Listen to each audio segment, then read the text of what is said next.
good. Well, first of all, before I start, I just want to say it's really a privilege to be a part of this evening with all these wonderful presenters, and if John is still here, it's really exciting to see Cleveland talking about an innovation hub.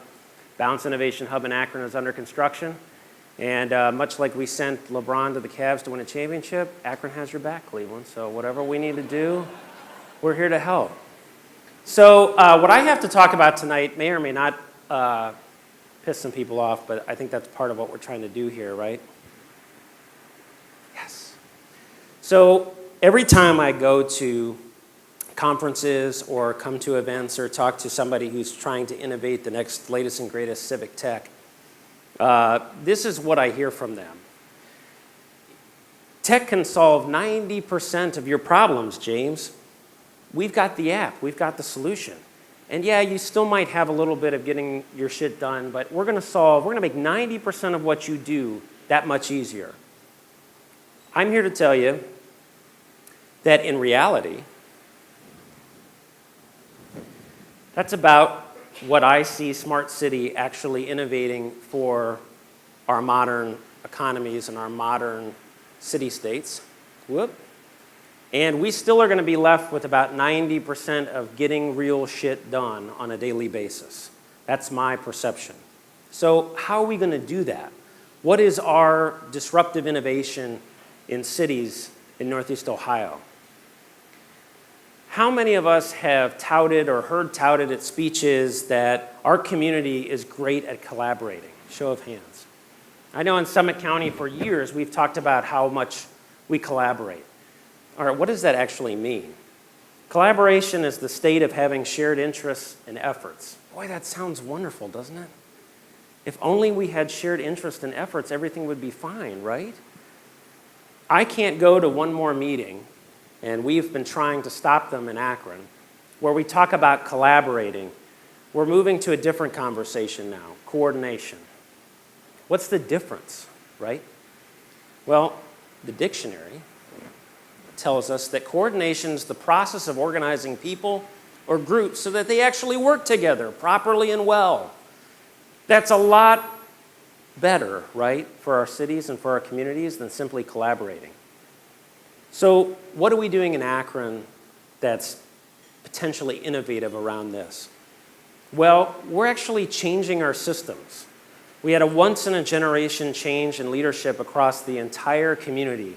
New mayor, new county executive, new CEOs. There's a brand new chamber executive. And one of the things we're doing is we're not wasting the opportunity. So one of the things that we've started on a couple years ago, is the Akron Civic Commons project.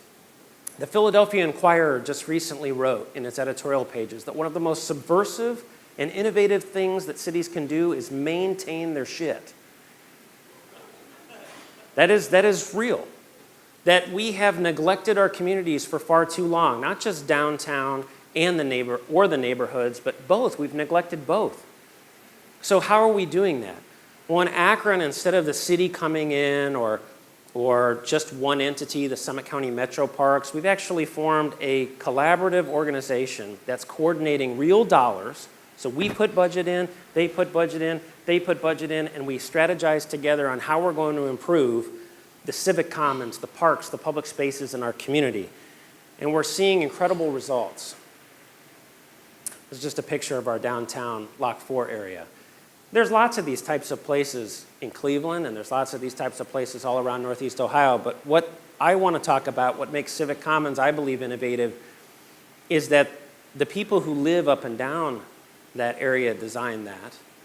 We funded it with them. We did it across multiple silos, private, public, nonprofit, and we continue to do it. In Summit Lake, one of the most impoverished neighborhoods in Akron, we are transforming what has really been a forgotten community for the better part of the last 30 years. But we're not coming in and saying, this is what we're going to do, we've forgotten about you, here's $12 million.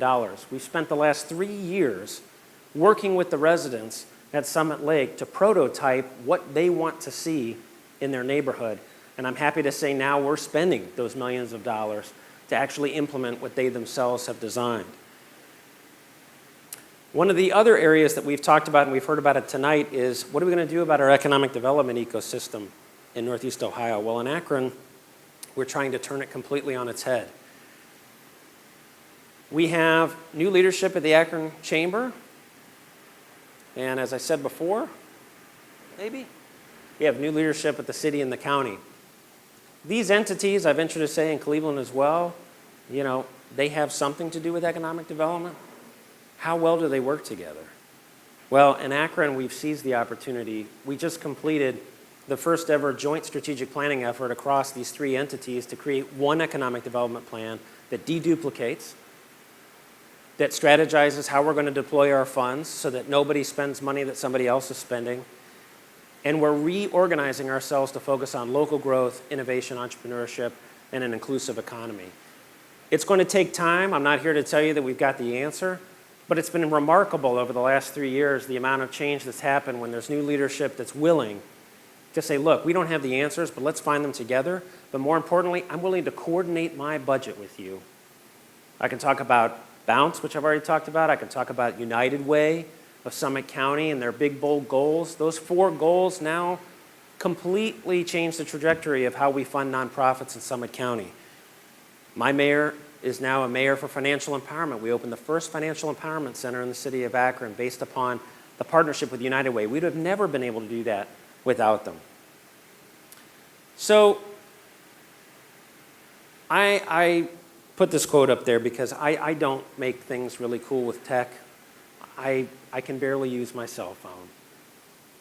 But what I'm trying to tell to you, my pitch, is that the disruptive innovation that needs to take place in cities in Northeast Ohio is common sense. It's already before us. It's as simple as checking one's ego at the door, figuring out that we're not going to solve infant mortality with an app. We're not going to solve economic despair with some sort of innovation that's going to come out of anywhere but the systems that created it. We have to change the systems radically if you're going to see the kind of change and innovation you wish to see across a wide range of community issues. And my final piece, which breeds off of what I said at the beginning, I think we start by breaking down this ridiculous notion that Akron, Cleveland, and Youngstown and everyone in between are 3 separate entities on their own trying to do their own thing. No one else does this but us. We've got to get over this incredible generational bull that says that whatever happens in Cleveland can't happen in Akron, and whatever happens in Akron can't happen in Cleveland, and oh, by the way, at least we're not Youngstown. That's never, ever going to build this region. We are in it together. And so my pitch is, we've seen a lot of great apps today, that's wonderful. But in the civic space, nothing replaces systemic change that's aligned, that's coordinated, and that's focused on real people solving real problems. It's going to take a village. That's cliche, but it's true. And then beyond that, let us get over this stuff that I never grew up with and I don't believe in, that says that Akron can't be a part of Cleveland and Cleveland can't be a part of Akron and Youngstown can't be a part of a wider region that sees success. There really is no other way. So I appreciate you giving me the time tonight.